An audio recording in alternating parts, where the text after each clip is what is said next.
নমস্কাৰ সকলোকে ওয়েলকাম জনাইছো এটা নতুন ভিডিঅলৈ আৰু আজিৰ ভিডিঅটিত আমাৰ অসম চৰকাৰৰ বা যিকোনো আমাৰ চৰকাৰী খণ্ডৰ কৰ্মচাৰী সকলৰ লগত জড়িত এটা বিষয় আলোচনা কৰিব ওলাইছো আশা কৰিছো ভিডিঅটো শেষলৈকে চাব যদি কোনোবাই নতুনকৈ চেনেলটো চাইছে সাবস্ক্ৰাইব কৰি ল'ব কাৰণ এনেকুৱা ধৰণৰ অফিচিয়েল খবৰ বা চৰকাৰী খণ্ডৰ খবৰ আপোনালোকে পাই থাকিব ইতিমধ্যে আপোনালোকে জানে যে সরকারি কর্মচারী সকলক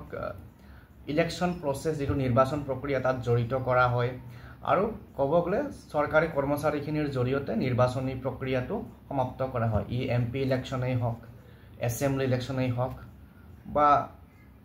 যিবিলাক আমাৰ কাউন্সিল ইলেকশন অটোনমাস কাউন্সিলৰেই হওক বা আমাৰ বিটিসি ইলেকশনেই হওক এইবিলাকত সৰকাৰি কৰ্মচাৰীবিলাকৰ জৰিয়তে ইলেকশন প্ৰসেসটো কমপ্লিট কৰা হয় আৰু যেহেতু বিটিসি ইলেকশন আমাৰ অসমত হ'ব গৈ আছে বড়োলেণ্ড টেৰিটৰিয়েল কাউন্সিলৰ আৰু আমাৰ অসমত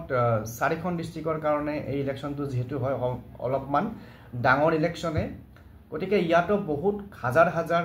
কৰ্মচাৰী জড়িত হ'ব আৰু এই কৰ্মচাৰী সকলে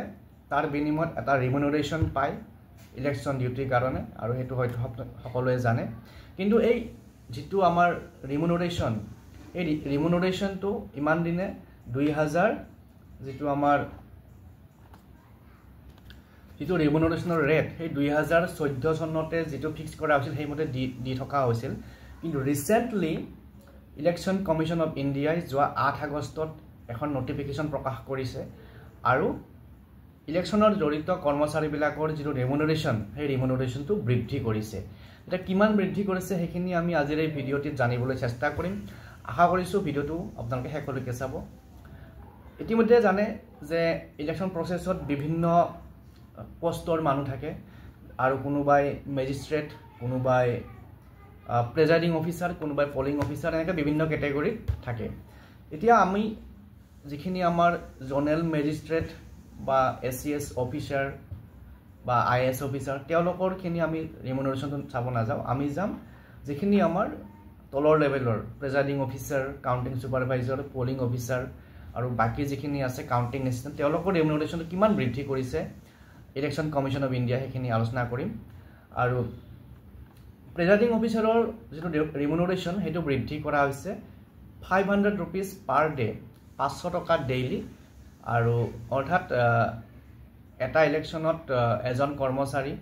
প্ৰায় 5 দিন মান জড়িত হ'ব লগা হয় কেতিয়াবা কিছুমানৰ বেছিও হৈ যায় তো মোৰ যদি ভুল হৈছে আপোনাক কমেন্ট কৰি জনাব মই একেবাৰে শুদ্ধ নহব পাৰো কিন্তু যিখিনি ৰিমুনাৰেশনৰ কথা ইয়াত কোৱা হৈছে সেইখিনি মই আপোনাক জনাই আছো তো প্ৰেজাইডিং অফিচাৰ আৰু কাউন্টিং সুপাৰভাইজাৰৰ যেটো ৰিমুনাৰেশন হেতু বৃদ্ধি কৰা হৈছে 500 rupees per day 500 টকা per day তাৰ পিছত নাইবা 200 টকা লামসাম আৰু যিখিনি পলিং অফিচাৰ থাকে ফাৰ্স্ট পলিং সেকেন্ড পলিং তেওঁলোকৰ কাৰণে বৃদ্ধি কৰা হৈছে 400 টকা 400 rupees per day এদিনত 400 টকা কৈ তেওঁলোকৰ ৰিমুনাৰেশনটো ধৰা হ'ব নাইবা 1600 টকা লামসাম তাৰ পিছত যিখিনি কাউন্টিং এসিস্ট্যান্ট থাকে কাউন্টিং এসিস্ট্যান্ট বিলাকৰ হ'ব 450 টকা per day এদিনত 450 টকা কৈ তেওঁলোকৰ হিসাব কৰা হ'ব নাইবা 1350 টকা লামসাম তাৰ পিছত যিখিনি ক্লাস 4 এমপ্লয় থাকে ইভিএম ডঙা ইভিএম ফিটিং কৰাত বা ইভিএম বা আমাৰ পলিং মেটেৰিয়েল বিলাক অনানিয়া কৰা বা পলিং পাৰ্টিক বস্তুবোৰ গটাই দিয়া এইবোৰ কামত যিসকল গ্ৰেড 4 এমপ্লয়িজ থাকে তেওঁলোকৰ যেটো ৰিমুনাৰেশন হ'ব 350 টকা বা 350 per day নাইবা 1400 লামসাম তাৰ পিছত যিখিনি ভিডিও সাৰ্ভিলেন্স টিম থাকে video viewing team accounting team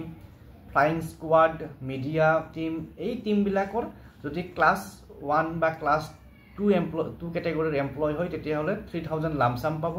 আৰু ক্লাস 3 হলে 2000 লামসাম পাব তাৰ পিছত ফুড আৰু ৰিফ্ৰেশমেন্ট ফুড আৰু ৰিফ্ৰেশমেন্টৰ কাৰণে যিসকলে ইলেকশন ডিউটিত জড়িত থাকে তেওঁলোকৰ কাৰণে পেকেট লাঞ্চ আৰু ৰিফ্ৰেশমেন্ট দিব লাগিব নাইবা 500 টকা per day দিব লাগিব খোৱা বোৱাৰ নামত বা ফুড আৰু ৰিফ্ৰেশমেন্টৰ নামত গতিকে 500 rupees per day as a part of food আৰু ৰিফ্ৰেশমেন্ট এজন কৰ্মচাৰীৰ এগেইনষ্টত সেনশন হয় বা দিয়া হয় এতিয়া এটা প্ৰশ্ন আহিব পাৰে যে ইলেকশ্যন ডিউটি কৰা মানুহখিনিয়ে তেওঁলোকৰ ৰিমুনাৰেশ্যনটো কেতিয়া পাব ইয়াতে দুটা অপশ্যন আছে যে প্ৰথম অপশ্যনটোত যে যিখিনি ৰিমুনাৰেশ্যন আছে তাৰে 100% ইলেকশ্যন হৈ যোৱাৰ 24 ঘণ্টাৰ ভিতৰত দিব লাগিব নাইবা তাৰ আগতে দিব লাগিব ইলেকশ্যনৰ আগতে দিব লাগিব এডভান্স সেকেন্ড অপশ্যনটো আছে যে যেটো ৰিমুনাৰেশ্যন হয় তাৰে 80% এডভান্স দিব লাগিব আৰু বাকি 20% ইলেকশ্যন হৈ যোৱাৰ 30 দিনৰ ভিতৰত 30 ডেজৰ ভিতৰত দিব লাগিব আৰু এই কথাখিনি মই নিজে কোৱা নাই ইলেকশ্যন কমিশন অফ ইণ্ডিয়াৰ এখন নটিফিকেশন ওলাইছে আপোনালোকে যদি ইলেকশ্যন কমিশন অফ ইণ্ডিয়াৰ ৱেবছাইটত যায় তেতিয়াহলে আপোনালোকে নটিফিকেশনখন পাব আৰু এই নটিফিকেশনখন ইলেকশ্যন কমিশন অফ ইণ্ডিয়াই প্ৰত্যেক ৰাজ্যৰ মুখ্য সচিবলৈ আৰু প্ৰত্যেক ৰাজ্যৰ যি নিৰ্বাচনী বিষয়া চিফ ইলেক্টৰেল অফিচাৰ সকলোলৈকে পঠাই দিছে গতিকে আশা কৰিছো আহিবলগীয়া যিখিনি ইলেকশ্যন আছে এই নতুন ৰিমুনাৰেশ্যনৰ যি ৰেট লগাইছে সেই ৰেট মতে পাব গতিকে আজিৰ এই ভিডিঅ'টিত এইখিনি কথা আলোচনা কৰিলো পুনৰ এনেকুৱা ধৰণৰ কিবা আপডেট থাকিলে জনাম থ্যাংক ইউ